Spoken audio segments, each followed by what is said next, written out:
Outdoor খুলতে তো দেরি আছে।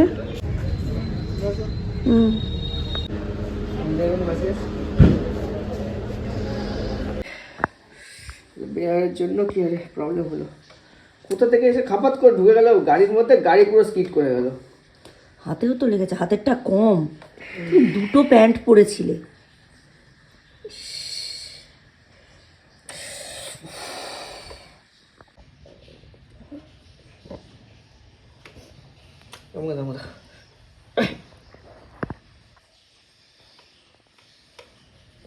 টেনো না, টেনো না, টানছি অন্যদিকে, ওখানে টানছি না।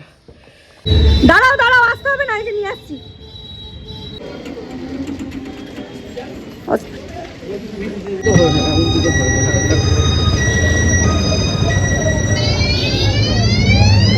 সকাল থেকে বলছি, কাল থেকে বলছি।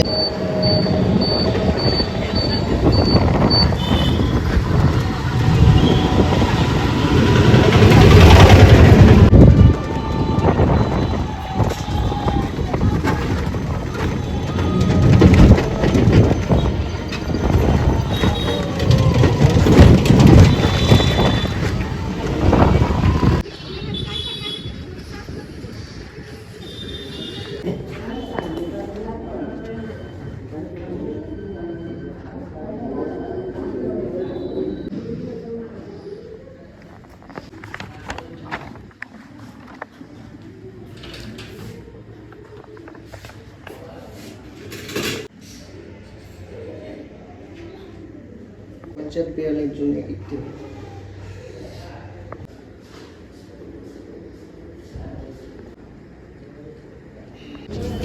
আউটডোর খুলতে তো দেরি আছে।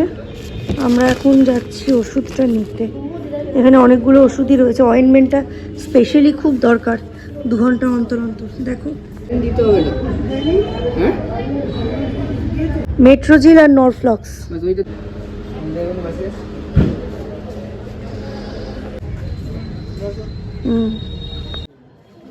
না না, আমি বলে দিয়েছি, যাচ্ছই যখন। ডাক্তার জিজ্ঞাসা করছে কি খেয়ে হয়েছে, বলে কিছুই খায়নি, সিঙ্গারা খেয়েছে কালকে। আমি কি তোমার মুড়ি ছাড়া এমনি সিঙ্গারা খেতে বলেছি? না, রেগুলার খাই না, মাঝে মাঝে খাই। যদি সমস্যা হয় মানে খেলেই সঙ্গে সঙ্গে অ্যান্টি। আগেই খেয়ে নিত, হ্যাঁ, আগেই একটা গ্যাসের ওষুধ খেয়ে তারপরে। আর কি, ও যদি সিঙ্গারার সঙ্গে একটু মুড়ি কিনে নিয়ে খেতো কিছু হতো না গো। এমনি সিঙ্গারা খেয়েছে, ওই জন্য হয়েছে। হসপিটাল থেকে ওআরএসটা দিয়েছে, এটা রেডি করে দিতে বলেছে। আর প্রচুর ওষুধ দিয়েছে। ওষুধগুলো আমি তোমার একটা প্যাকেট দিচ্ছি, প্যাকেটে ভরে রাখো, প্রেসক্রিপশন সমেত। নাও ওআরএস। এই বোতলে কেন দিলে? এই বোতলে ভালো করে ধুয়ে দিয়েছি। সকালে দুটো জিনিসই ভালো লাগে, হয় সুপি সুপি ম্যাগি, নয় গরম গরম চাউমিন। বলে দিও সে যেন আসে না আমার ঘরে, তারে বলে দিও। তোমার পা কেমন আছে বলো? আরে অ্যাক্সিডেন্ট করার পরে খুব ব্যথা পায়ে, এই জন্য মনের আনন্দে গান করছি। কেন বলো তো, আজকে অফিস যেতে হয়নি, অফিস থেকে 2 দিনের ছুটি পেরেছি, কালকে সানডে। আবার সঙ্গে সঙ্গে সকালবেলায় গরম গরম চাউমিন। ও, মনটা খুশিতে ভরে উঠেছে, আর আমি গান গাইছি, আরে বলে দিও। বেল পেপারস গুলো এর মধ্যে অ্যাড করেছি, ঠিক আছে? হ্যাঁ, বেল পেপারস চাউমিনের মধ্যে। ভালো দেখতে লাগছে। Welcome back to Zinia blogs. Zinia ব্লগসের নতুন একটা ব্লগে সকলকে অনেক অনেক ওয়েলকাম। কালকে মিস্টার বিশেষকে নিয়ে আমরা এতটাই ব্যস্ত ছিলাম, ব্লগটা শেষের দিকে আমরা আর টানিনি। তবে মিস্টার বিশেষ যে সাংঘাতিক মানে লেগেছে তা নয়, তবে আরও অনেক বড় কিছু হতে পারতো। এইসব ক্ষেত্রে ইউনিভার্সকে থ্যাংক ইউ দেওয়া ছাড়া আমাদের হাতে আর কিছুই থাকে না। কারণ সৌর্য ছিল, তার মানে অনেক বড় কিছু হওয়ার একটা স্কোপ তো ছিলই। যাই হোক, আজকে আমি কালকের ব্লগটাই কন্টিনিউ করছি। ওদের অলরেডি টিফিন করিয়ে দিয়েছে। আর আজকের আকাশ দেখতেই পাচ্ছ, খুব বাজে ওয়েদার আজকে, একদম মেঘলা মেঘলা ওয়েদার। পুরো দার্জিলিংয়ে না এরকম একটা ফগি ক্লাউডি ওয়েদার থাকে। আজকে একদম ওয়েদারটা দার্জিলিংয়ের মতো, বা বলা ভালো সিমলার মতো।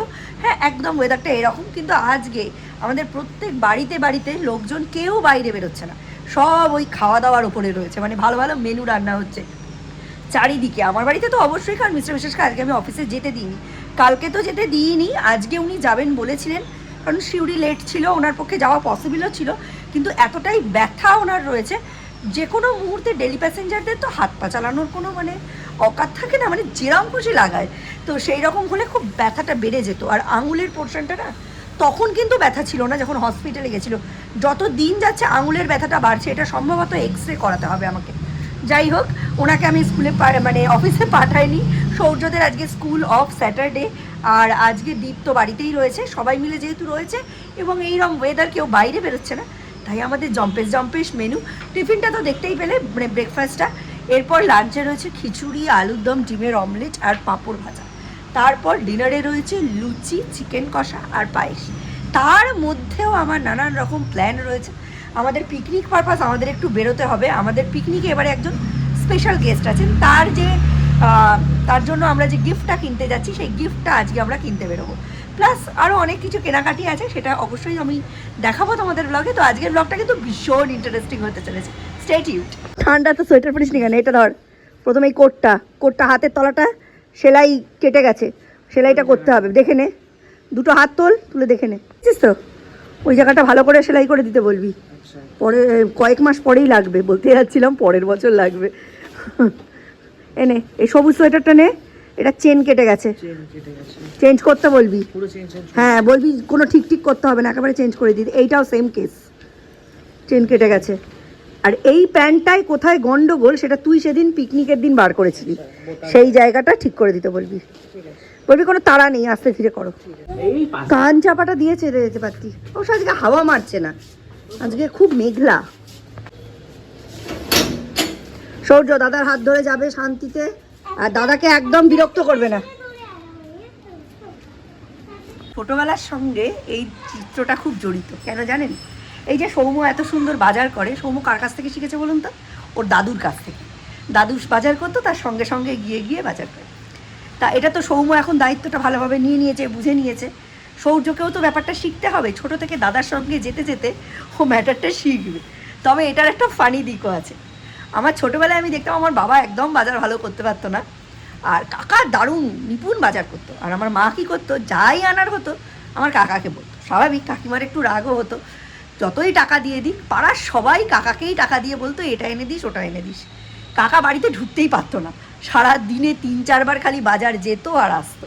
তাই এই ভাসুরের দেবতার ওপর যাতে আমার সৌর্যের বউ বেশি কোপ বসাতে না পারে, তাই সৌর্যকেও আমি বাজার যাওয়াটা শিখিয়ে রাখছি, যাতে দরকার পড়লে নিজের বরকে বাজার করতে পারে। ভাসুর ভালো বাজার করে বলে ভাসুরকে দিয়ে যেন বাজারটা না করায়, সেই জন্য। তবে বাজার করাটা, রান্না করা, ঘর গোছানো, এগুলো হচ্ছে একটা বেসিক আর্ট। এগুলো ছেলে মেয়ে নির্বিশেষে সকলের শেখা উচিত। জানলে অনেক পরবর্তীকালে সুবিধা পাওয়া যায়। আমার শ্বশুরমশাই নাকি 10-12 বছর থেকে একা বাজার করেন। ঠিক সেই রকমই সৌম্য হয়তো ছোটো থেকে নয়, কিন্তু সৌম্যও কিন্তু এই ধরা যেতে পারে 15 বছর থেকে একা বাজার করতে পারে। পুরনো খবরের কাগজ বেচতে গিয়ে দেখি সৌর্যর জন্য কেনা আদর্শলিপি আর বর্ণপরিচয়টা তার মধ্যে ঢুকে রয়েছে। এইসব বইগুলো কখনোই পুরনো হয় না। বাচ্চা ICSE-তে পড়ুক, CBSE-তে পড়ুক, ক্লাস 4 অবধি আমার মনে হয় এই দুটো বই বাড়িতে মাদের উদ্যোগ করে পড়ানো উচিত। তাহলে কিন্তু বাচ্চাদের ক্ষেত্রে বাংলার বেসটা তৈরি হয়ে যায়। এইটা তৈরি করতে পেরেছিলাম বলেই সৌম্যর রেজাল্ট বাংলাতে এতটা ভালো হয়েছিল। তাকে এই ছেলেটা বাদ থাকবে।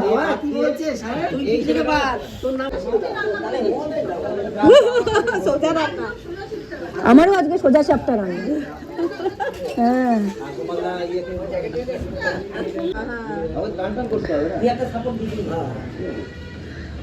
ওই নি প্যান্ডেলের। ও আচ্ছা, এবার যে এবারে পিকনিক করবে, টাকা নিতে ও এখন যাকে পারবে তাকে ধরে করাবে। হাল খাই, শুধু ওপরে প্যান্ডেল করবে, কার্পেট দেবে না, টেবিল চেয়ার দেবে না, বলছে 3000। কার্পেট টেবিল চেয়ার নিয়ে 5000। বাপরে! শর্ট নোটিশ শেষ এখনোই। যারা আসছে তারা খালি ওইটুকুই জানাচ্ছে কে কেমন রেট নেবে, কে টেবিল দেবে, টেবিল চেয়ারে কেমন রেট, ওপরে সামিয়ানা, নিচে কার্পেটের কেমন রেট, এইসব। 3-4 জন ডেকোরেটার্স ডাকা হবে, যে লো কস্টে করবে তাকে দিয়ে আমরা করাবো। কারণ আমাদের পাড়ায় না, আগের বছর তো দেখেছো, পিকনিকের মানে প্যান্ডেল বাঁধারই একটা আলাদা ব্লগ আছে। মানে পাড়ার যারা বয়োজ্যেষ্ঠ তারা সব উঠে বয়োজ্যেষ্ঠ মানে 60+ নয়, বাট তারা কেউই সম্পূর্ণরূপে 35-45-এর পর থেকে সবাই রোগে ধরে যায়। তবে তাদের উঠিয়ে বাঁধা। উপরন্তু এবারে না এখানে কোনো সুপুরি গাছ নেই। সুপুরি গাছ তো বাঁশের কাজগুলো করেছিল, আমরা এরমভাবে বেঁধে নিয়েছিলাম। এইবারে ওটা একটা প্রবলেম। অনেক কিছু মাথায় রেখে হচ্ছে।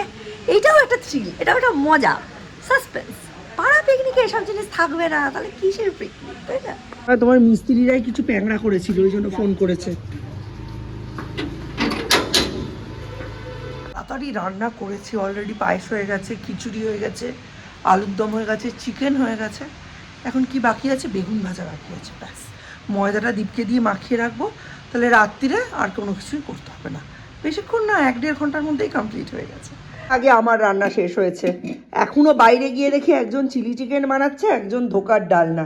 এই হচ্ছে আমার খিচুড়ি, এই হচ্ছে চালের পায়েস নলেন গুড় দিয়ে, এটা হচ্ছে ধনিয়া চিকেন, এখানে রয়েছে বেগুন ভাজা, আর এর মধ্যে রয়েছে আলুর দম। আর এই যে সৌম্যকে দিয়ে এখানে আমি ময়দা মাখিয়ে রেখেছি। পুরো কাজ কমপ্লিট করে নিয়েছি, আজকে সবার আগে আমি শেষ করেছি। আপনারা নিজেরাই দেখেছেন আমাকে কীরকম ভাবে ডাকে এরা। এই ডাকাডাকি চক্করে আমার সব থেকে বেশি লেট হওয়ার কথা, কিন্তু আজকে আমারই সবার আগে শেষ হয়েছে।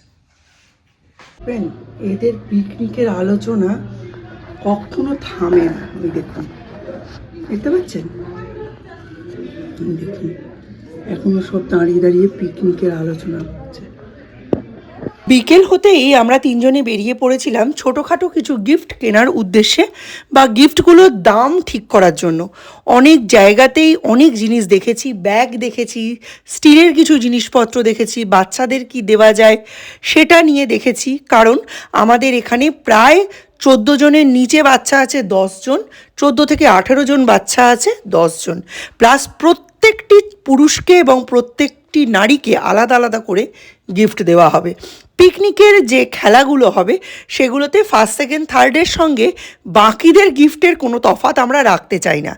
আর বেশ কয়েকজন আছে যারা এবছরই লাস্ট আমাদের পিকনিকে থাকবে, পরের বছর থেকে তারা আর পিকনিক করতে পারবে না, তাদের জন্য আলাদা একটা গিফট কেনার ব্যবস্থা করার জন্যই আমরা গেছিলাম। দেখাশোনাটাই মূলত হয়েছে, কেনাকাটি একটা করেছিলাম, কিন্তু সেটা যে এত বড় ব্লান্ডার হয়ে যাবে সেটা আমরা আগে বুঝতে পারিনি। টোটালি স্ক্যাম হয়ে গেছে আমাদের সঙ্গে, এবং এই স্ক্যামটা কিন্তু দোকান বা কর্তৃপক্ষ করেনি, এই স্ক্যামটা করেছে যার জন্য গিফটটা কেনা হয়েছিল সে আমাদের গিফট কিনে বাড়িতে ফেরার পর জানিয়েছে যে তার পক্ষে পিকনিকটা করা সম্ভব না। এটা যদি 24 ঘন্টা আগে বলতো, তার সাথে কথা আমার রোজই হয়, এই কথাটা আগে জানা থাকলে আমরা আজকেই পারচেসটা করতাম না। একদমই হাতে এখন কম টাইম, 600 টাকা আমাদের ইনভেস্ট হয়ে বসে রইল, অথচ সে এতটাই মিথ্যুক, এতটাই আনপ্রফেশনাল যে আমাদের সে আগে জানাতে পারলো। কালকে রাতের দিকে আর ব্লগটা শেষ করা হয়নি।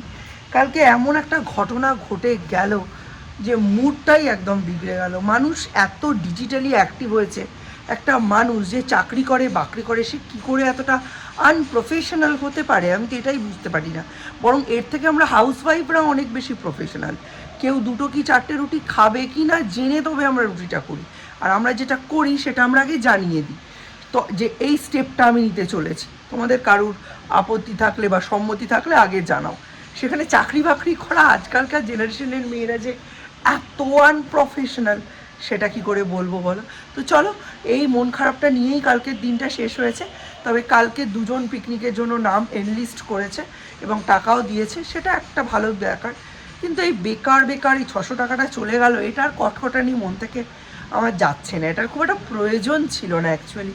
আর ওই দোকানটাতে না শুধুমাত্র ওই ব্যাগ, পার্স এগুলোই পাওয়া যায়, তো ওখান থেকে আমাদের সেরকম কিছু নেওয়ারও নেই। এটা ডিউ স্লিপ বানিয়ে এনেছি, কিন্তু রিয়েলি আমি ভেরি মাচ অফেন্ডেড। এত আনপ্রফেশনালিজম থাকলে সে পরবর্তীকালে কিন্তু কোনো দিকেই বিশাল কিছু করে উঠতে পারবে না।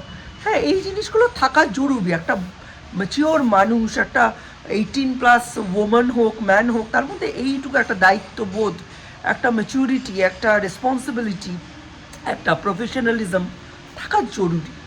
চলুন, আজকের মতো ব্লগটা এখানেই শেষ করছি। আমার নতুন ব্লগ অলরেডি আরম্ভ হয়ে গেছে, কিন্তু যেহেতু ব্লগটা আমি এন্ড করিনি তাই এন্ড করতে এলাম। নতুন একটা ব্লগে আপনাদের সঙ্গে দেখা হবে ইন এ সানি ডে, বলতে পারবো না। ততক্ষণের জন্য tata, bye bye, have a good